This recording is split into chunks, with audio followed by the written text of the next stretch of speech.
Hi, this is Munson from Munson Music, and we're going to talk about how you can play a song called Ticket to Ride by the Beatles. And it starts out with this cool little lick where you can play second fret on the G string, open E, second on the B, second on the G, and then open E, or open B, and then open E. So we're kind of going 2, O, 2, 2, O, O, 2, O, 2, 2, O, O.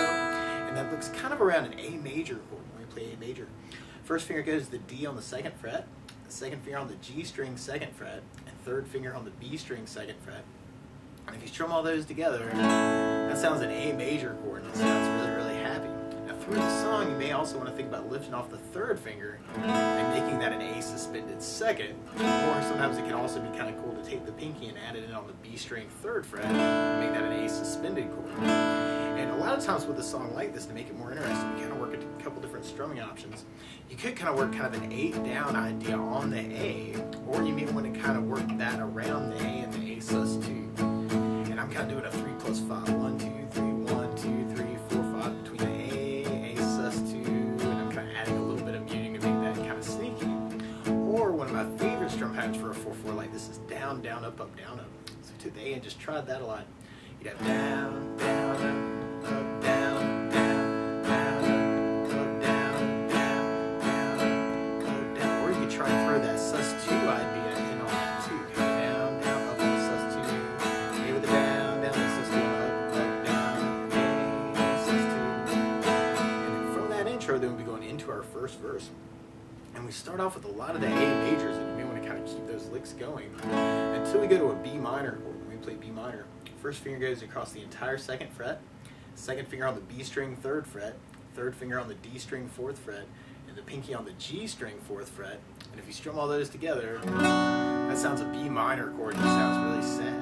Now you may also want to think about lifting the pinky off and kind of making that a B minor 7 chord. Or another way to play B minor 7 is to do first finger on the A second, second finger on the G string second, and third finger on the high E second fret. You kind of work the A string to the high E string, it's kind of a B minor 7. And then from the B minor, we'll be going to an E major chord when we play E major.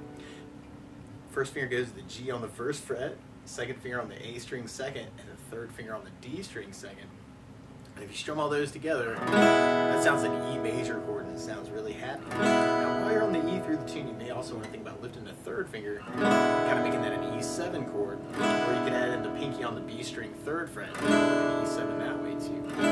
So through that whole verse, we'd have kind of that A down, up, down, up, A down, up, down, up, A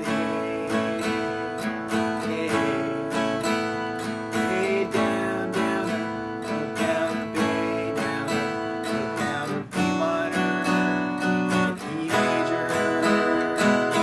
And then from that verse, then we'd be going into our chorus part. And on our chorus, we start on an F sharp minor chord. When we play F sharp minor, normally you do this as a second fret bar, third finger on the A string fourth fret, and the pinky on the D string fourth fret. And if you strum all those together, that sounds like an F sharp minor chord.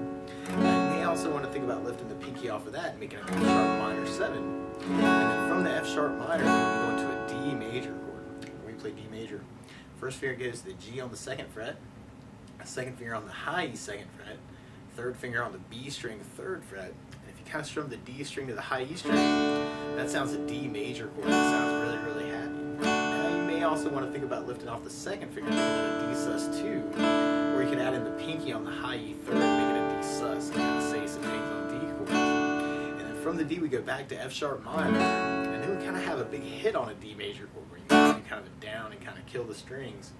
And then we go back to F sharp minor, and then our E major, and then we go back to A major at the very end. So through that whole chorus, we'd have the F sharp minor down, up, down, and B down, up, F sharp minor, and then D hit, F sharp minor, E major, and then A major, and then A. And from there, then we'll be going into our next verse.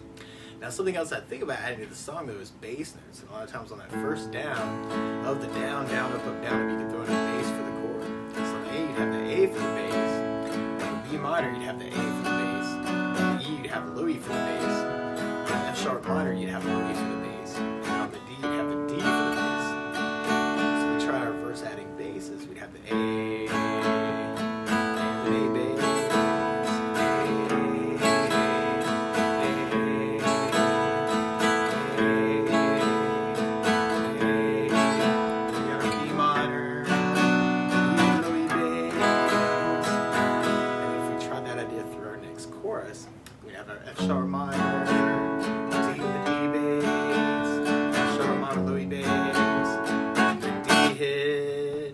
F sharp minor, E with Louis bass, A with an A bass.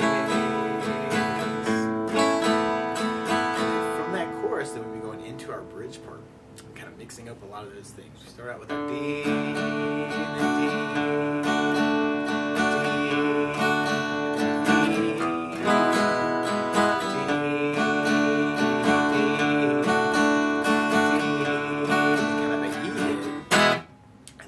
cool little lead guitar part come in where you can play 14 on the G string as kind of a bend, and then 12 on the G, 14 on the D, 14 on the G as a bend, and then 15 on the B, 12 on the B, and then 12 on the high E as a bend, and then 15 on the B, and then back to 12 on the high E.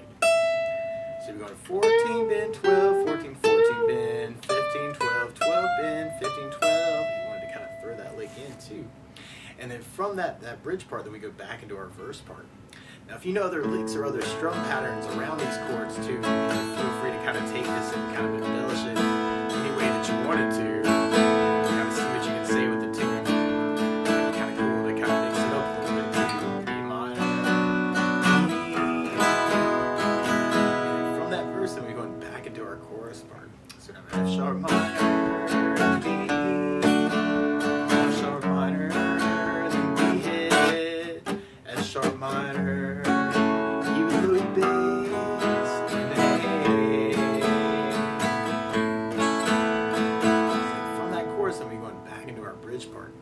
Now you could kind of embellish that D, and kind of make it a D7 chord too, if you kind of dig on this.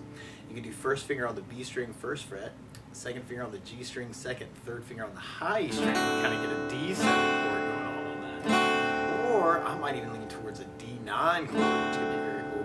Where you can do first finger on the D string on the 4th fret, second finger on the A string 5th, and then the third finger over the G, B, and E to kind of get a D9 chord going on. And actually that could be a cool voicing for the E's too, is if you took that shape and slided it over the 6th and 7th fret, that's an E9 chord. You could kind of do that for the E's too.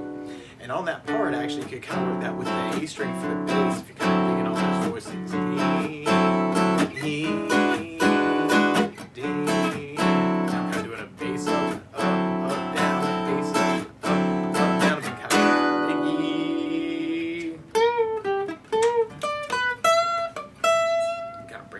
Lick if you want. And then from there, then we'll be going into our next verse. So we're back to the B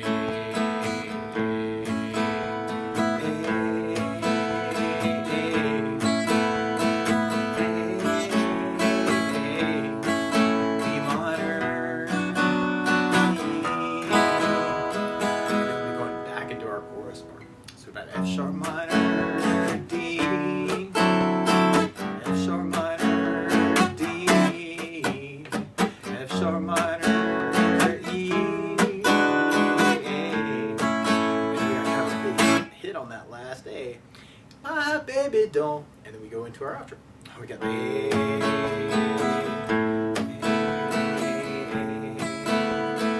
Kind of vamp on that A major. And I think I play a big A major at the very, very end, maybe flat. But that's the basics of how you can strum through Ticket to Ride by the Beatles. So, good luck!